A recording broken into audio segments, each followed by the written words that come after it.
Hello? Bonjour? Gather round, everybody. It's Fanfare Friday! Ba-ba-da-ba-ba-da-ba! We're giving out our list of 15 nominees nominated for the inaugural Adventure Game Hall of Fame. These names were the result of an exhausting effort of the 14 members of the Hall of Fame Committee of Industry Experts. Like most inaugural years for Hall of Fames, the first year you'll notice that the committee seemed to lean heavily in favor of those that paved the way, the innovators. There were approximately 85 developers, composers, voice actors, and others who were debated and discussed until we whittled it down to 15 for the first year. I would have loved to see a few more modern developers who are worthy, but once you see the list, you'll understand. Let's get started. Mark Siebert. Mark Siebert is a musician, director, composer, and producer, mostly from Sierra Online. From King's Quest to Peppers to Phantasmagoria, he can and has done it all. Chris Jones. I hear it all the time. Whatever happened to Tex Murphy? Tex. The Tex Murphy actor, the developer of Tex Murphy, the creator of Access Software. In many ways, he was the face of FMV adventure games in the 90s. The tandem of Ken and Roberta Williams, Sierra Online. Need I say more? Dave Gilbert.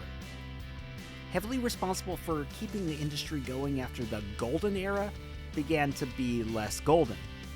Everything he's put out himself or published through Wadget Eye Games has been good. Literally everything.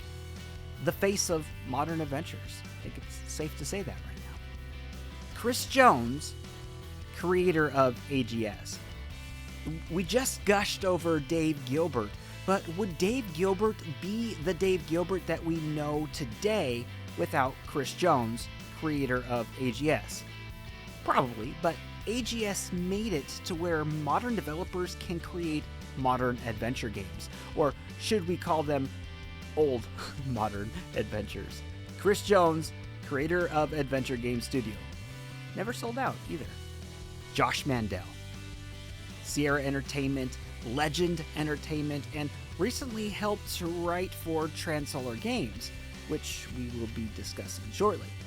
One of the most underrated names in the business.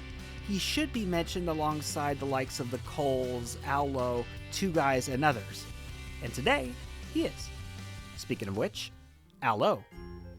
Leisure Suit Larry and Freddie Farkas are his claim to fame, but there are so many others that he was either directly or indirectly responsible for or involved in. Towards Passage, King's Quest, the Disney games. He's a hell of a musician to boot. You'll get to see him play at the fanfare. Saxophone. Corey and Lori Cole, the tandem of Corey and Lori Cole. They helped expose adventure game fans to role-playing elements with Quest for Glory. Classic gaming developers that have had staying power, again, bringing their skills to the modern adventurers with their current company, Transolar Games. Still putting out killer games. Will Crowther. Some have referred to Will as the father of adventure games, since he's credited with what has been called the first adventure in Advent, aka Colossal Cave. Charles Cecil, aka Americans Call Me Cecil. Charles Cecil, founder of Revolution Software, creator of Broken Sword, Lure the Temptress, Beneath the Still Sky, and more. Charles has done so much for this industry, incredible longevity.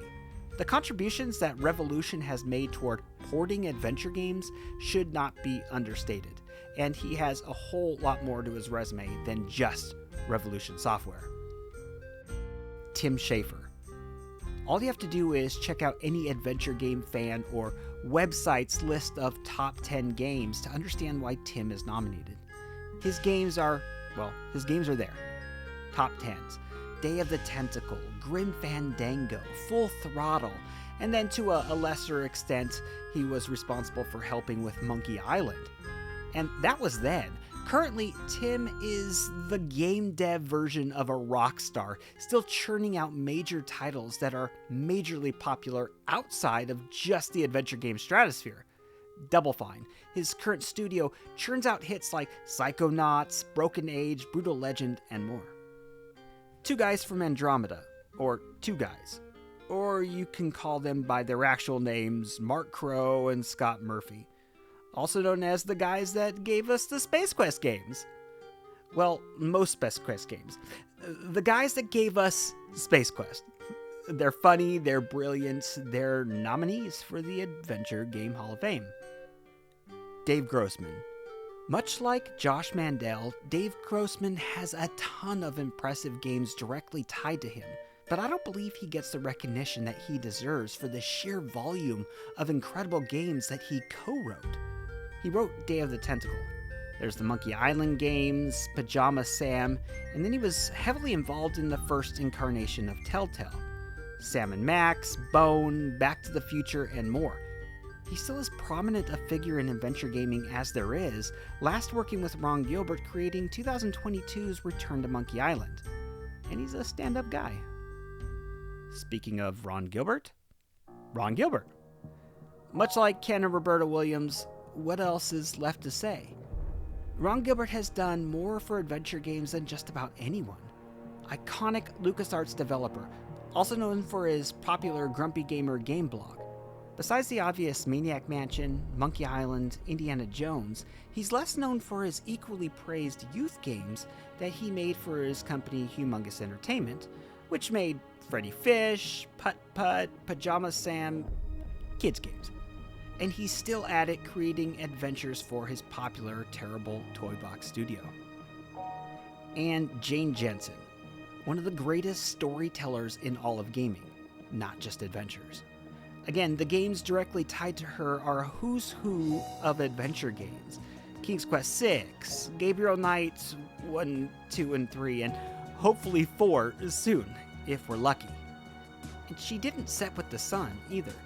She also kept her adventure games going with her recent games such as Mobius, Grey Matter under her own studio, Pinkerton. Jane was ahead of her time when it comes to subject matter, and extra credit for being willing to assert those subjects in a time when many were less receptive. There you go, the 15 nominees for the Adventure Game Hall of Fame inaugural year.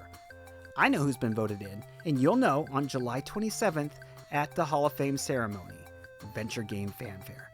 It'll be live on Steam and other places. In the next video, I'll be naming the 15 games that were nominated. Right here is a playlist chock full of videos just like this one, and I believe in you. I think you can watch them all. I don't know how to end videos, so I'm just gonna